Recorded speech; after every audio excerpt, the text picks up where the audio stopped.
बुरे लोगों से भला करे ऐसे विरले संसार। दोस्तों, छोटी कहानी की बड़ी सीख।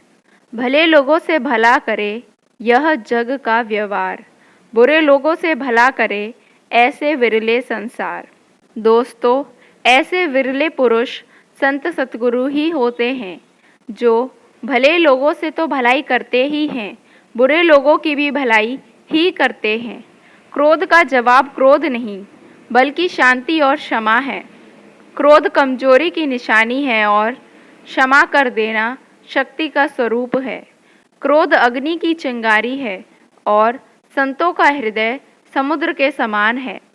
चिंगारी जब समुद्र में जाकर गिरती है तो स्वतः ही शांत हो जाती है। दोस्तों, ऐसी ही एक कहानी है, आइए उसे जानते हैं। एक राजा ने अपने देश में ऐलान कर रखा था कि जो कोई भी राजदरबार में आकर भविष्यवाणी सुनाएगा, यदि वह सच निकली तो उसको इनाम दिया जाएगा। ज्योतिष के बड़े बड़े जानकार, विद्वान पंडित वहां जाकर भविष्यवाणी सुनाते और यदि वे संयोगवश सच साबित होती तो वे बहुत सा इनाम भी पाते थे। उस देश के एक गांव में एक गरीब व्यक्ति रहता था जिसका गुजारा बड़ी मुश्किल से होता था। एक दिन उसकी पत्नी ने उससे कहा, तुम भी राज दरबार में जाकर कोई भविष्यवाणी सुनाओ। संभव है कोई सच्ची साबित हो जाए तो हमें भी इनाम मिल जाए, जिससे जीने का कुछ सहारा मिल सके। वह व्यक्ति बोला, मैं अनपढ़ आदमी हूँ, मुझे किसी बात का ज्ञान नहीं। कहीं ऐसा ना हो कि राज दरबार में पहुंचकर लेने के देने पड़ जाएं। पत्नी बोली, पुरुषार्थ करना मनुष्य का कर्तव्य है, आगे जो ईश्वर को मंजूर होगा वही होगा, तुम जाओ तो सही। खैर, वह आदमी घर से चल पड़ा। रास्ते में चलते चलते जब वह थक गया तो एक पेड़ के नीचे सुस्ताने लगा। उस पेड़ के नीचे एक इच्छाधारी साधु रहता था। जब वह आदमी उस पेड़ के नीचे बैठा तब वह इच्छाधारी साधु सांप के रूप में सामने आ गया, जिसे देखकर वह आदमी डर कर भागने लगा। सांप बोला, मुझसे डरो नहीं, मैं सांप नहीं साधु हूँ। मैं जो बात कहूँगा तुम्हारे भले की ही कहूँगा। बताओ तुम कहाँ जा रहे हो? आदमी ने कहा, देश के राजा ने ऐलान किया हुआ है कि जो कोई आकर भविष्यवाणी सुनाएगा, यदि वो सच्ची हुई तो उसे इनाम मिलेगा। मैं अनपढ़ आदमी हूँ, पत्नी के कहने पर घर से चला तो आया हूँ, परंतु हैरान हूँ कि राज दरबार में जाकर मैं कहूँगा क्या। मैं समझ नहीं पा रहा कि इसका परिणाम क्या होगा।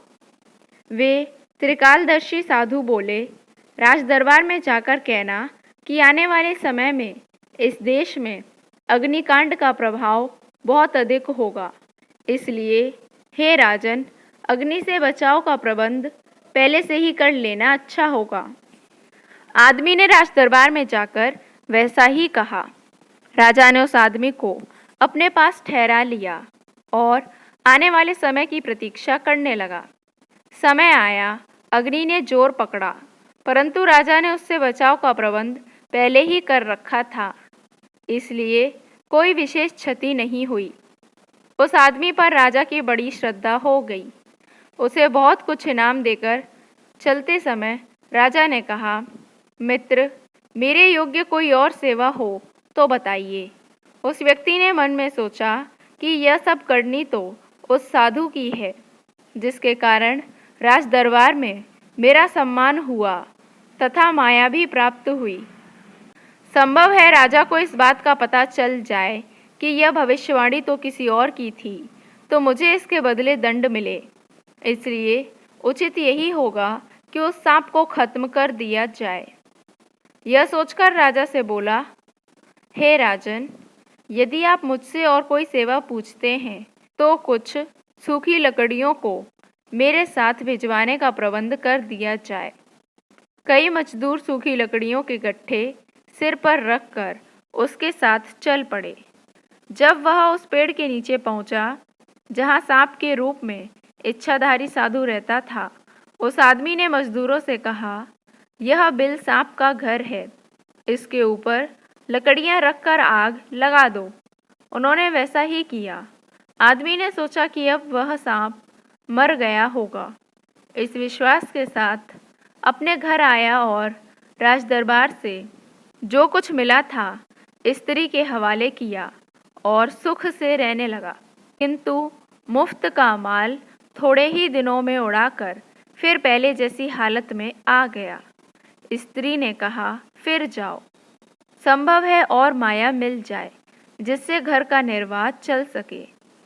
वह आदमी सोचने लगा, जिसकी वजह से मुझे माया मिली थी उसे तो मैं आग लगाकर मार आया हूँ। अब कहाँ जाऊँगा और क्या करूँगा? किंतु स्त्री के मजबूर करने पर वह घर से चल पड़ा। चलते चलते फिर उसी पेड़ के नीचे आ बैठा जहाँ उसे इच्छाधारी साधु मिला था। वह फिर किसी दूसरे रूप में सामने आकर कहने लगा, मैं वही सांप हूँ जिसके घर को तू आग लगा गया था। यह सुनते ही वह आदमी डरकर भागने लगा कि अब यह मुझे नहीं छोड़ेगा। किंतु इच्छाधारी साधु बोला, मुझसे डरो नहीं, मेरी बात को सुनो, मैं तेरे भले की ही करूँगा। वह आदमी वापस लौट आया।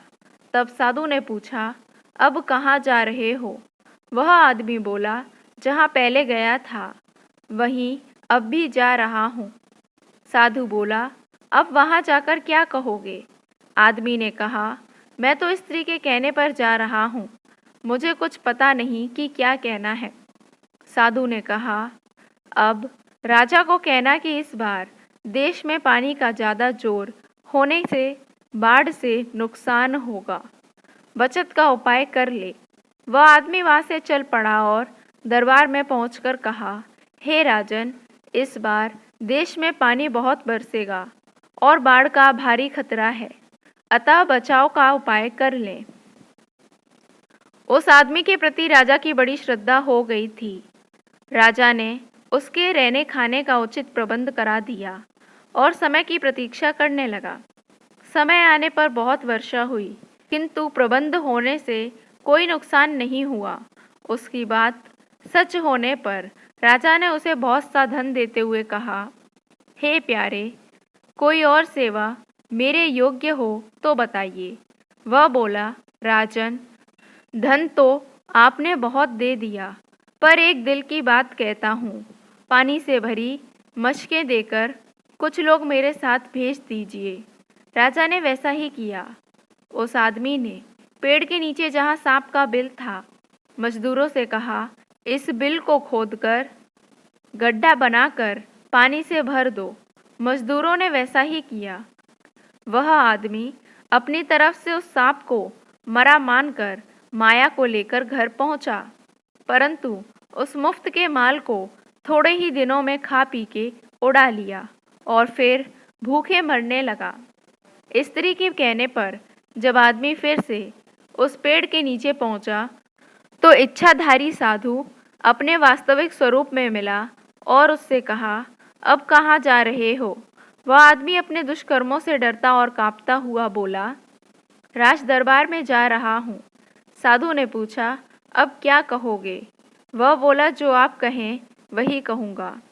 साधु बोले, इस बार राजा को कहना कि आने वाला समय अच्छा होगा, नफरत नहीं रहेगी, कलह कलेश सब मिट जाएंगे, प्रेम मोहब्बत का दौर होगा, लोग प्रसन्नचित्त होकर सौहार्द के साथ परस्पर हिल मिल कर सुख शांति से रहेंगे। वह आदमी राजदरबार में पहुंचा। राजा की उस पर पहले से ही बड़ी श्रद्धा थी। विनम्रता से पूछा, भगवन, इस बार क्या होगा? वह बोला, राजन, अब खुशियों का जमाना आएगा, लोग परस्पर प्रेम करेंगे और प्रसन्नचित्त होकर एक दूसरे से मिलकर मिठाइयाँ बांटेंगे। राजा पहले ही उसका श्रद्धालु बन चुका था और उसको उचित स्थान पर ठहरा कर कुछ लोग सेवा में लगा दिए। कुछ समय बाद वैसा ही हुआ। जमाना बदल गया तो लोग खुशहाल होकर प्रेम से रहने लगे, मानो राम राज्य आ गया हो। राजा की श्रद्धा और भी बढ़ गई। बड़ी नम्रता से हाथ जोड़कर बोला, महाशय, मेरे योग्य जो सेवा हो आदेश करें। जमाना बदलने से अब उस आदमी की विचारधारा भी बदल चुकी थी। वह बोला, राजन, इस बार अच्छे से अच्छी भांति भांति की मिठाइयों के थाल सजाकर मेरे साथ भेजने की व्यवस्था कर दीजिए। राजा ने वैसा ही किया। वह आदमी राजा के सेवकों के साथ मिठाइयों के थाल सहित उस साधु महात्मा के पास पहुंचकर रोते हुए हाथ जोड़कर विनती की, हे प्रभु, आप बड़े ही दयालु हैं। आपने मेरे ऊपर हर बार भलाई ही की, परंतु मैंने आपसे बुरा बर्ताव किया। मैं बड़ा पापी हूँ, मेरे सारे अपराध क्षमा कर दीजिए। साधु महात्मा बोले, बेटा, इसमें तुम्हारा कोई दोष नहीं है। यह समय का प्रभाव है, जिसके साथ सबको दो चार होना पड़ता है। एक समय ऐसा आया जब देश पर अग्नि का प्रकोप था। उसकी आँच मुझ तक भी पहुँची, क्योंकि मैं भी तो इसी देश में रहता हूँ। फिर एक दूसरा समय आया जब देश में पानी का जोर हुआ, तो उसका असर मुझ पर भी पड़ना स्वाभाविक था। अब चूंकि समय बदल चुका है, अशांति तथा कलह का प्रभाव बीत गया है, तो देख लो, मेरे सामने भी मिठाइयाँ आ चुकी हैं और तुम भी अच्छा बर्ताव करने लग गए हो। यह सब समय के परिवर्तन की बात है, किसी दूसरे को दोष नहीं देना चाहिए। चलो, पिछली बातें भूलकर बताओ कि अब आगे के लिए क्या चाहते हो। वह बोला, भगवान, मुझ अपराधी जीव को मेरे कल्याण का उपाय बताइए। महात्मा ने कहा, बेटा, संत सतगुरु की खोज करके उनके सत्संग में जाओ, उनके वचनों का पालन करो और नाम का रास्ता लेकर अपनी जीवात्मा को आवागमन और काल माया के बंधन से मुक्त कर अपने सच्चे देश में निवास बनाओ। फिर उसने वैसा ही किया और अमर पद को प्राप्त किया। साध मिले दुख सब गए, मंगल भय शरीर, वचन सुनत ही मिटी गई जन्म जन्म की पीर। तो देखा दोस्तों आपने, एक संत सतगुरु की कितनी बड़ी महिमा होती है। वे कितने दयालु होते हैं। वे हमेशा जीव का कल्याण ही करते हैं। धन्यवाद।